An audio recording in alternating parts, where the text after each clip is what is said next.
ओम नमो भगवते वासुदेवाय नमः। नमस्कार प्रिय भक्तगणों, हिंदू सनातन धर्म में एकादशी तिथि का विशेष महत्व होता है। इस दिन जगत के पालनहार भगवान विष्णु संग धन की देवी मां लक्ष्मी की पूजा की जाती है। साथ ही उनके निमित्त व्रत भी रखा जाता है। धार्मिक मत है कि एकादशी व्रत करने से व्यक्ति द्वारा जन्म जन्मांतर में किए सभी पाप कट जाते हैं। तो प्रिय भक्तगणों, सावन महीने की शुरुआत हो चुकी है और इस महीने में पड़ने वाले हर व्रत और त्योहार का महत्व बहुत ही खास होता है। सावन महीने के कृष्ण पक्ष की एकादशी तिथि पर कामिका एकादशी का व्रत रखा जाता है और एकादशी के दिन भगवान विष्णु की पूजा की जाती है। माना जाता है कि सावन महीने की कामिका एकादशी व्रत करने से भगवान शंकर भी प्रसन्न हो जाते हैं। मान्यताओं के अनुसार कामिका एकादशी पर व्रत करने और दान करने से पितरों को भी मोक्ष मिलता है और सभी पापों से भी मुक्ति मिल जाती है। कामिका एकादशी का अर्थ है सभी प्रकार की कामनाओं की पूर्ति करने वाली एकादशी, कामिका एकादशी। प्रिय भक्तगणों, आज की इस वीडियो में हम सावन माह के कृष्ण पक्ष की कामिका एकादशी के विषय में बात करेंगे। आज हम आपका संशय दूर करेंगे कि आपको कामिका एकादशी व्रत कब रखना है, 30 जुलाई या फिर 31 जुलाई को। लेकिन वीडियो को पूरा देखिएगा तभी आपका संशय दूर होगा। तो आज की वीडियो में हम जानेंगे कि कामिका एकादशी इतनी महत्वपूर्ण क्यों है, इसका महत्व, कामिका एकादशी व्रत का पारण कब करें और किस चीज से करें, एकादशी और द्वादशी तिथि कब से कब तक है, पूजा का शुभ समय क्या है, राहु काल का समय क्या है, हरिवासर कब से कब तक है, एकादशी व्रत के नियम तथा महिलाएं पीरियड से हो तो व्रत के नियमों का पालन कैसे करें, सारी बातें आज की इस वीडियो में। वीडियो लंबी जरूर होगी लेकिन सभी जानकारी आपको मिलेगी, तो आप अंत तक वीडियो में बने रहे। नमस्कार दोस्तों, स्वागत है आप सभी का एक बार फिर से आपके पसंदीदा चैनल हिंदू रिलीजियस टेल्स में। दोस्तों, वीडियो शुरू करने से पहले एक बार पूरी श्रद्धा के साथ कमेंट सेक्शन में लिखें, जय श्री हरि विष्णु। भगवान हरि की कृपा आप पर सदैव बनी रहेगी और वीडियो को लाइक करके चैनल को सब्सक्राइब अवश्य कर लें। स्कंद पुराण में वर्णन मिलता है कि सावन महीने के कृष्ण पक्ष में पड़ने वाली एकादशी पर व्रत, पूजा और दान करने से जाने अनजाने में हुए पाप खत्म हो जाते हैं। जानबूझकर दोबारा कोई पाप या अदर नहीं होगा, ऐसा संकल्प भगवान विष्णु के सामने लेने पर ही इसका फल मिलता है और यह व्रत साल की सभी एकादशी में खास माना गया है। एक बार एक जमींदार का ब्राह्मण से झगड़ा हो गया और संयोगवश जमींदार ने उसकी हत्या कर दी। तब उन्हें पश्चाताप हुआ और वे उनके अंतिम संस्कार में शामिल होना चाहते थे, लेकिन ग्रामीणों ने उनके अनुरोध को अस्वीकार कर दिया। बाद में वह एक ब्राह्मण की हत्या से प्राप्त पाप से छुटकारा पाने के लिए एक ऋषि के पास गया। ऋषि ने उसे कामिका एकादशी पर व्रत रखने और भगवान विष्णु की पूजा करने की सलाह दी। उस रात भगवान उसके सपने में आए और उसे उसके पापों से छुटकारा दिलाया। पौराणिक कथा के अनुसार धर्मराज युधिष्ठिर ने महाभारत काल के समय भगवान श्री कृष्ण से कहा कि हे प्रभु, कृपा करके मुझे कामिका एकादशी का महत्व और उसका वर्णन सुनाइए। भगवान श्री कृष्ण ने कहा कि हे धर्मराज, इस एकादशी व्रत की कथा स्वयं ब्रह्मा जी ने देवर्षि नारद को सुनाई थी, अतः मैं भी तुम्हें वही सुनाता हूं। ब्रह्मा जी से एक बार नारद जी ने कामिका एकादशी की कथा सुनने की इच्छा प्रकट की। ब्रह्मा जी ने कहा, हे नारद, कामिका एकादशी व्रत की कथा सुनने मात्र से वाजपेयी यज्ञ का फल मिलता है। जो भी इस दिन व्रत करता है या इस तिथि पर शत शत और गदाधारी भगवान विष्णु का पूजन करता है, उसे पुण्य की प्राप्ति अवश्य ही होती है। इतना ही नहीं, गंगा, काशी, नैमिषारण्य और पुष्कर जैसे तीर्थों में स्नान करने से किसी व्यक्ति को जो फल मिलता है वही भगवान विष्णु की पूजा करने से भी मिल जाता है। जिन लोगों को पापों से डर लगता है, ऐसे व्यक्तियों को कामिका एकादशी का व्रत अवश्य करना चाहिए। कामिका एकादशी का व्रत करने वाले भक्तों को कुयोनि में जन्म नहीं लेना पड़ता है, ऐसा भगवान ने कहा है। जो भी मनुष्य सच्चे मन से श्रद्धा भक्ति से आज के दिन भगवान विष्णु को तुलसी पत्र अर्पित करते हैं, उन्हें भी कामिका एकादशी के दिन पुण्य फलों की प्राप्ति होती है।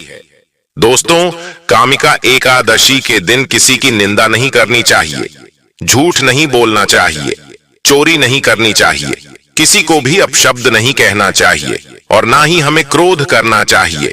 अगर हम इन नियमों का पालन करते हैं तो भगवान श्री कृष्ण की असीम कृपा हमें प्राप्त होती है। इसलिए शास्त्रों में कहा गया है कि सावन मास की कृष्ण पक्ष की एकादशी पापों का नाश करने वाली और पुण्य का संचय करने वाली है।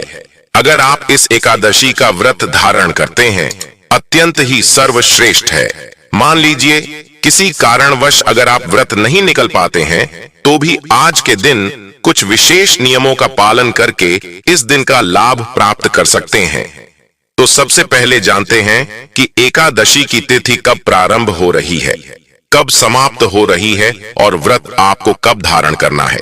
इस बार एकादशी की तिथि प्रारंभ होगी 30 जुलाई मंगलवार की शाम 4:46 से और समाप्त होगी 31 जुलाई बुधवार की दोपहर 3:55 पर। क्योंकि मंगलवार के दिन सुबह सूर्योदय से लेकर दोपहर तक दशमी तिथि रहने वाली है, इसलिए दशमी तिथि के नियमों का पालन मंगलवार को करके 31 जुलाई बुधवार को कामिका एकादशी का व्रत रखा जाएगा। सभी वैष्णव जन या गृहस्थ जन इसी दिन उपवास रखेंगे। एकादशी से एक दिन पहले दशमी तिथि के नियम का पालन किया जाता है, तो 30 जुलाई 2024 मंगलवार को दशमी तिथि के नियम का पालन किया जाएगा। इस दिन स्नान करके शुद्ध और सात्विक भोजन लेना है। शाम के समय सूर्यास्त होने के बाद अन्न और नमक का सेवन नहीं करना चाहिए। ब्रह्मचर्य का पालन करना चाहिए और अगर संभव हो तो भूमि पर शयन करना चाहिए।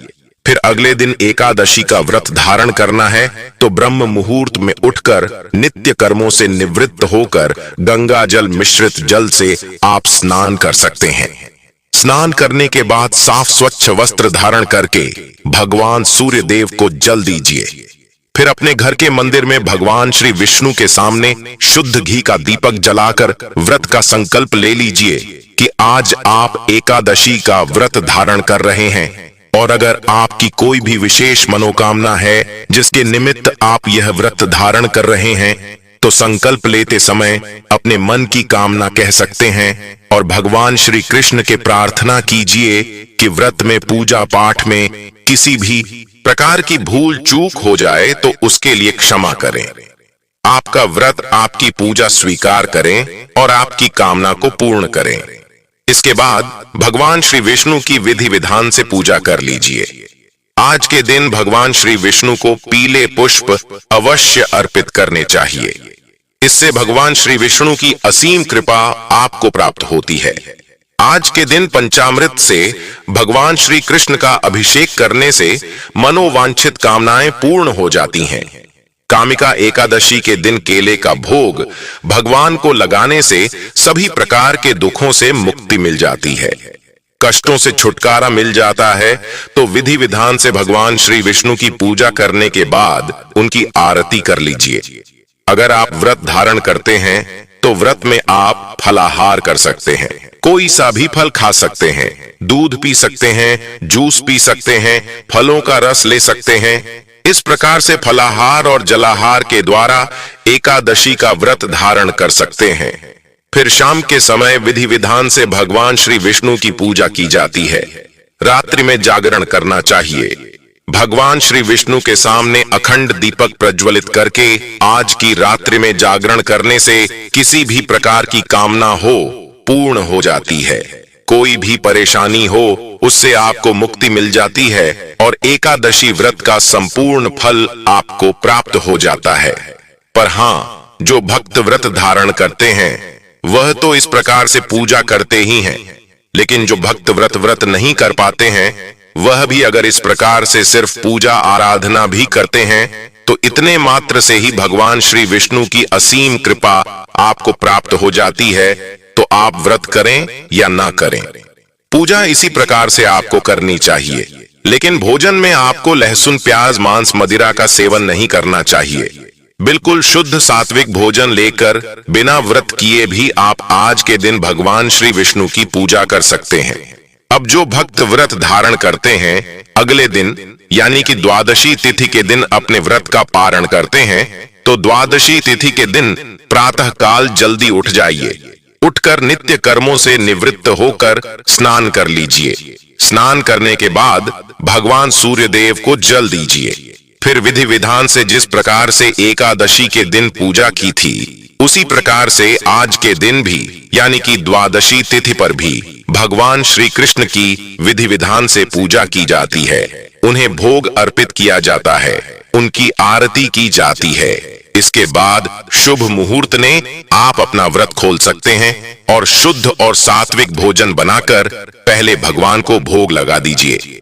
फिर ब्राह्मण को अगर आप चाहे तो घर बुलाकर भोजन करा सकते हैं, या फिर ब्राह्मण के निमित्त भोजन की कच्ची सामग्री निकाल कर रख दीजिए। दक्षिणा के पैसे रख दीजिए और दान की सामग्री निकालने के बाद आप अपना व्रत खोल सकते हैं। तो दशमी से द्वादशी तक के यह नियम होते हैं, जिनका पालन अगर हम करते हैं तो हमें हमारे किए गए व्रत का संपूर्ण फल प्राप्त हो जाता है। और अब जानते हैं कि एकादशी व्रत के पारण किए जाने की जानकारी, व्रत खोलने का शुभ मुहूर्त क्या है। एकादशी व्रत का पारण हमेशा द्वादशी तिथि में किया जाता है और हरिवासर की समाप्ति के बाद किया जाता है। अब जैसे कई भक्तों के प्रश्न आते हैं कि हरिवासर क्या होता है, तो देखिए, द्वादशी तिथि प्रारंभ होने के बाद जो पहला 1/4 समय होता है, उसे कहा जाता है हरिवासर। यह लगभग 4-5 घंटे का समय होता है। इस समय में एकादशी व्रत का पारण नहीं करना चाहिए, इसे पाप के समान माना गया है। अब जैसे कई भक्तों के प्रश्न आते हैं कि हरिवासर क्या होता है, तो देखिए, द्वादशी तिथि प्रारंभ होने के बाद जो पहला 1/4 समय होता है, उसे कहा जाता है हरिवासर। यह लगभग 4-5 घंटे का समय होता है। इस समय में एकादशी व्रत का पारण नहीं करना चाहिए, इसे पाप के समान माना गया है। तो द्वादशी तिथि प्रारंभ होगी 31 जुलाई बुधवार को दोपहर 3:56 से और समाप्त होगी 1 अगस्त गुरुवार की दोपहर 3:39 पर। 1 अगस्त गुरुवार की दोपहर 3:39 पर एकादशी का पारण अगले दिन द्वादशी तिथि को सूर्योदय के बाद और हरिवासर का समय बीतने के बाद किया जाता है। 1 अगस्त गुरुवार को द्वादशी तिथि रहेगी और इस दिन सूर्योदय होगा सुबह 6:01 पर, सूर्य से शाम 7:04 पर होगा। ब्रह्म मुहूर्त सुबह 4:25 से 5:13 तक रहेगा और अभिजीत मुहूर्त दोपहर 12:07 से 12:59 तक रहेगा। इस दिन राहु काल दोपहर 1:30 बजे से 3 बजे तक रहेगा। ध्यान रखें कि जो द्वादशी तिथि में व्रत का पारणा करने से पहले आप पूजा करते हैं, वो ब्रह्म मुहूर्त में कर सकते हैं, क्योंकि निर्धारित समय में आपको व्रत का पारणा करना होता है। 31 जुलाई बुधवार को रात 9 बजे तक हरिवासर का समय समाप्त हो जाएगा। मान्यताओं के अनुसार यदि हरिवासर के समय भगवान विष्णु के मंत्रों का जाप किया जाए या भगवान का ध्यान किया जाए, तो उससे भगवान श्री हरि अत्यंत प्रसन्न हो जाते हैं। व्रत पारण रहेगा 1 अगस्त गुरुवार को सुबह 6:01 से 9:50 तक। इसी शुभ मुहूर्त में आप एकादशी का उपवास खोल सकते हैं। उपवास खोलने से पहले भगवान विष्णु को फल, मिठाई और या फिर हलवे का भोग लगाएं। शुद्ध सात्विक घी से बने भोजन का भोग आप लगा सकते हैं। तुलसी पत्र साथ में जरूर रखें और उसी को प्रसाद रूप में ग्रहण करके आप व्रत का पारणा कर सकते हैं। इस बार गुरुवार के दिन व्रत का पारणा किया जाएगा। ऐसे में हो सकता है कि आपने गुरुवार का उपवास भी रखना हो। यदि आप दोनों ही व्रत रखना चाहते हैं तो आप एकादशी व्रत का पारणा गुरुवार को पहले करें। तुलसी पत्र जल, पंचामृत या केवल फलों से, फलों के जूस से आपको व्रत का पारणा करना चाहिए और उसके बाद अगली व्रत की पूजा करके आपको दूसरे व्रत के नियमों का पालन प्रारंभ करना चाहिए। एकादशी से एक दिन पहले नियमों का पालन करते हुए तुलसी पत्र या तुलसी जी की मंजरी तोड़कर रख लेनी चाहिए, क्योंकि एकादशी के दिन तुलसी पत्र तोड़ना पाप माना जाता है। 31 जुलाई बुधवार को सूर्योदय होगा सुबह 6:01। सूर्यास्त होगा शाम 7:05 पर। ब्रह्म मुहूर्त सुबह 4:24 से 5:12 तक रहेगा। अमृत काल सुबह 7:02 से 8:30 तक रहेगा। तो सुबह की पूजा आप ब्रह्म मुहूर्त या अमृत काल में कर सकते हैं, जो कि पूजा करने के लिए शुभ मुहूर्त रहेंगे। और इस दिन राहु काल दोपहर 12 बजे से 1:30 बजे तक रहेगा। इस बार एकादशी का व्रत ध्रुव योग में रखा जाएगा और ध्रुव योग दोपहर में 2:13 पर समाप्त होगा। किसी भी शुभ काम को शुभ योग में किया जाए तो उसने सफलता अवश्य मिलती है। एकादशी के दिन तुलसी में दीप दान करने से सभी प्रकार की कामनाएं पूर्ण हो जाती हैं। समस्त प्रकार के दुखों से मुक्ति मिल जाती है। अखंड सौभाग्य, सुख, समृद्धि, संतान की कामना पूर्ण हो जाती है। आज के दिन अगर आप तुलसी में दीपदान करते हैं तो, लेकिन हाँ, एकादशी के दिन तुलसी में जल नहीं दिया जाता है। ऐसी मान्यता है कि भगवान श्री विष्णु के निमित्त तुलसी माता एकादशी का निर्जला व्रत धारण करती हैं, लेकिन दीपदान जरूर करना चाहिए। यह आपकी वीडियो उम्मीद करता हूं आपके लिए उपयोगी होगी।